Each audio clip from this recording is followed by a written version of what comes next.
All right, let's unpack this. You know that slightly untethered feeling after a big life event, like graduating from college? Oh, yeah. One minute you're surrounded by your closest friends, the next everyone's kind of heading off in different directions. Mhm. You start to wonder, will these friendships, these really important connections, will they actually stand up to the miles? It's a common worry, right? It absolutely is, yeah. Yeah. Those life stage shifts can really test the bonds we've built. And that's precisely what we're digging into today. We're going to explore what truly makes friendships strong and how we can actively nurture those vital connections no matter what life throws our way. And we've gathered a really interesting, kind of diverse collection of insights to help us understand this better. Exactly. We've looked at, well, everything from the fundamental psychology of attachment in adult friendships. There's a whole thesis on that, actually, to a study exploring how our emotional intelligence influences the quality of our friendships. And we're also looking into advice for making long-distance friendships work, practical strategies for navigating those inevitable disagreements. Which always happen. They do. Tips on simply being a better friend, and even some really insightful stuff from a Reddit discussion about those small, often unspoken signs of true friendship. So we're really looking at friendship from like a bunch of different angles to give you a well-rounded picture. Yeah. Our mission for you, the learner, is to pull out the most useful and actionable information from all of this. We want to give you a clearer idea of how to build and maintain meaningful friendships without, getting lost in academic jargon. Think of this as your shortcut to becoming really well informed about your own friendships. So, where do we start? What are the real foundational bits here?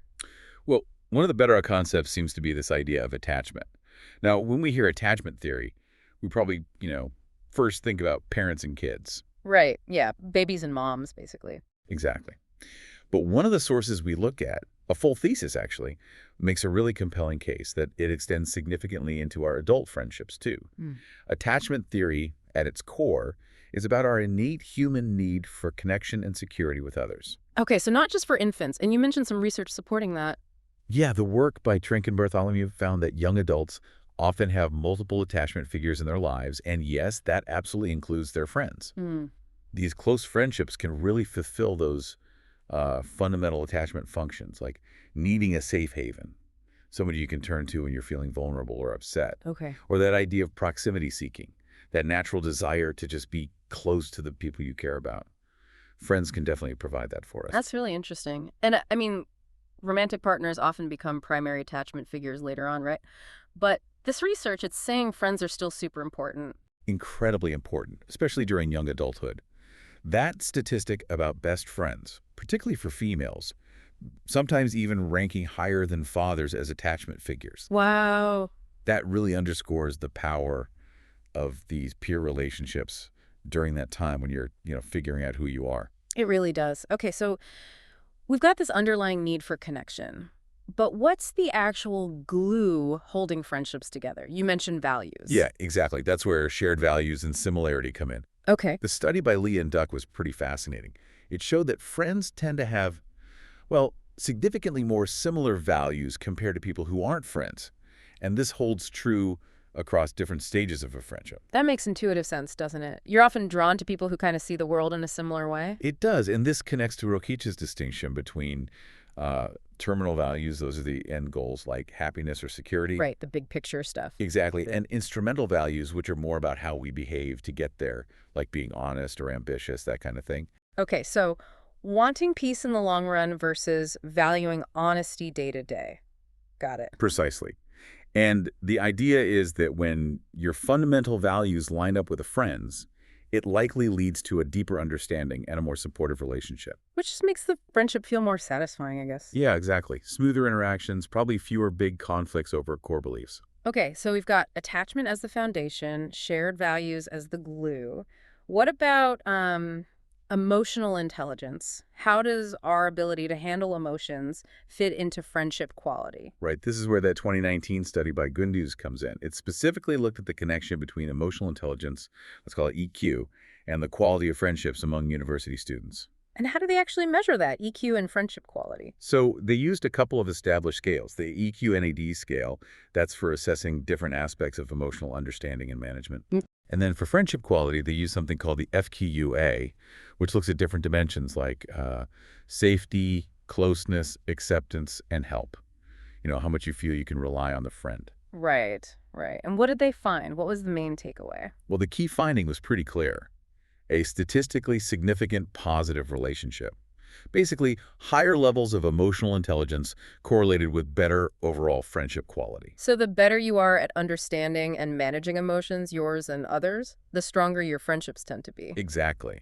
Which, when you think about it, makes a lot of sense. Someone with high EQ is likely better at empathy, resolving disagreements, maybe picking up on unspoken needs. Absolutely. It just feels like they'd be easier to connect with, navigate things with. Did the study mention anything about gender differences? It did, actually. Hmm. The female students in that particular study reported higher average levels of emotional intelligence compared to the male students, Mm. which lines up with some other research in this area. Yep. It does raise interesting questions about maybe societal factors or developmental stuff. Yeah, definitely something to think about. And what about age or like what they were studying? Did that matter?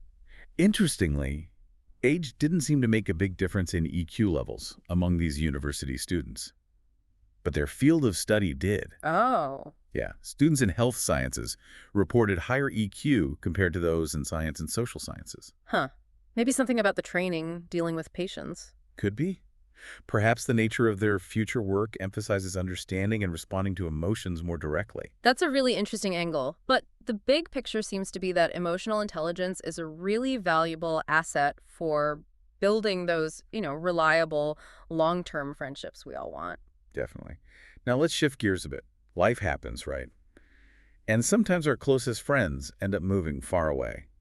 That initial hit when a friend moves, that can be tough. Oh, yeah, it really can. Missing that day-to-day connection, that shared space, it's definitely a real feeling. But what's encouraging is that the research suggests friendships are actually pretty resilient. They can be flexible, they can handle geographical distance, as long as that feeling of perceived closeness, Hmm. that emotional tie, stays strong.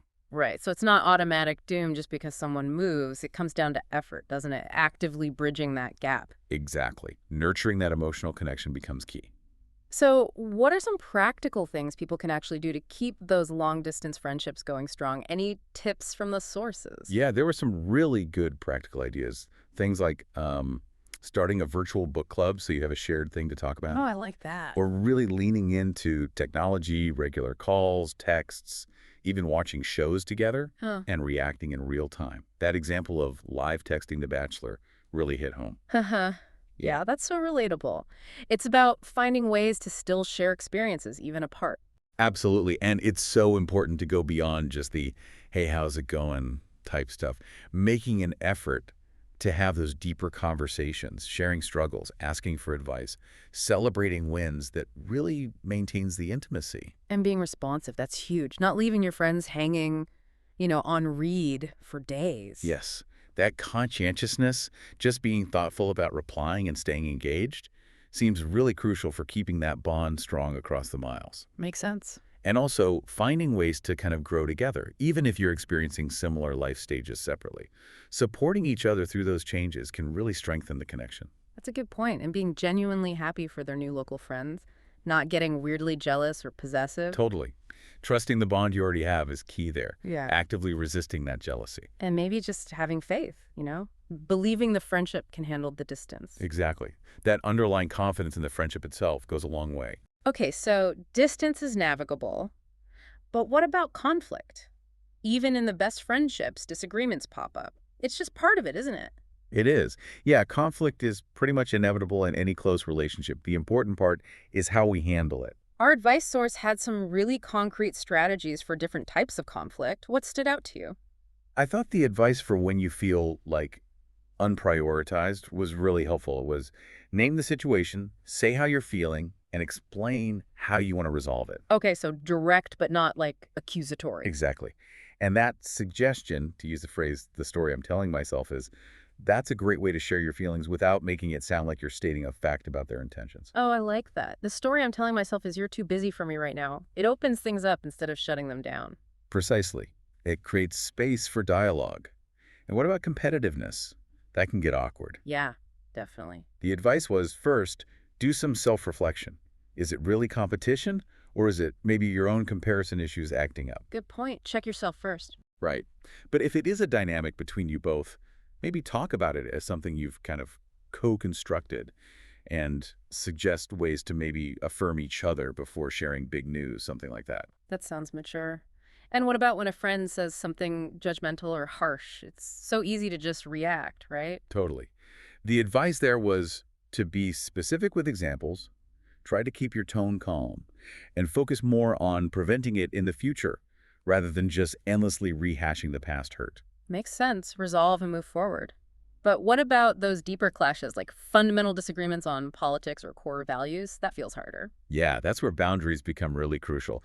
Maybe agreeing to avoid certain topics, Okay. or in more significant cases, if it's constantly impacting your well-being or just feels like a clash with who you are, well, you might need to reevaluate the friendship itself. Sometimes stepping back is necessary, even if it's hard. That's tough, but yeah, sometimes necessary. And quickly, what about being stuck in the middle between two friends fighting? Boundaries again. Be really clear about what you are and aren't willing to listen to or do. Protect your own peace. Good advice. So, we've talked about navigating the tricky bits, but how about proactively being a better friend? Why does that even matter so much? Well, the sources really emphasized it's a two-way street.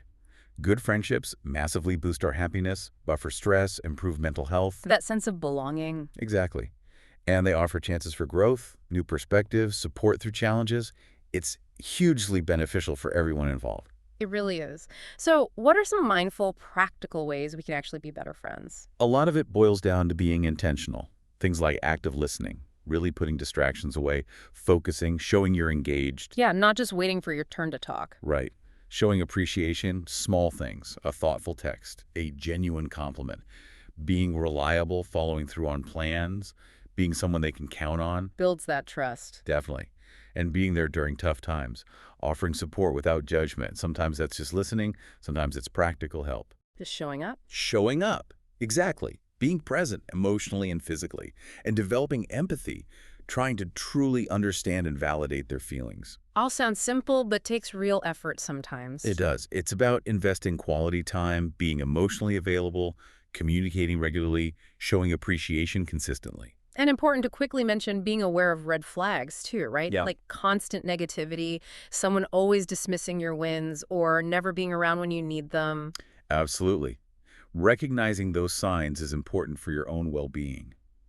Okay, so now let's get into those small everyday signs. The Reddit discussion insights were great for this. Oh, I loved these. That idea of just being comfortable doing nothing together, that parallel time, just Yeah. existing in the same space peacefully. Yes, that feels like such a sign of deep comfort and trust. Totally. Or friends who actively seek you out when you're having a hard time instead of like backing away awkwardly. Huge sign of real care. Right.